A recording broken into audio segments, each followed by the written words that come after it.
Permittivity and Relative Permittivity. Hi.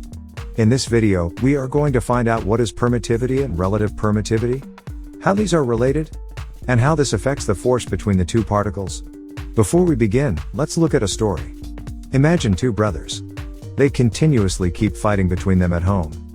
But when they go to their relative's house, they do not fight, as it may give a bad impression. So when the environment changes, their behavior changes too. Now relate this with the force between the charges.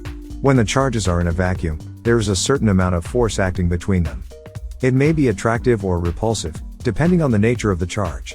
When these charges are removed from the vacuum and kept in another medium, the force between them changes. This factor of change is given by permittivity, which is denoted by epsilon. Now when charges are kept in vacuum or air, the permittivity is denoted by epsilon naught. The value of epsilon naught is 8.85 into 10 to the power minus 12 coulombs square per Newton meter square.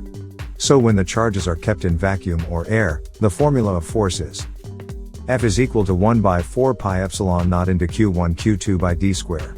Now when charges are kept in any other medium, epsilon naught is replaced by epsilon. Where epsilon is the permittivity of the medium, obviously. So the formula of force becomes F is equal to 1 by 4 pi epsilon into Q1 Q2 by d square. The value of epsilon depends on the medium itself. So as we can see from the formula, the value of force will decrease when the value of epsilon will increase. And the value of force will increase when the value of epsilon will decrease. Now according to our observations and findings, we see the value of epsilon naught is least, compared to any other medium. Meaning, the force between the charges is maximum in the vacuum. So the ratio of epsilon and epsilon naught is called epsilon r. This is called relative permittivity. Basically, it's a comparison between the permittivity of the medium and that of the vacuum. For example, let's say the relative permittivity of water is 81. It means permittivity of water, divided by permittivity of vacuum is 81.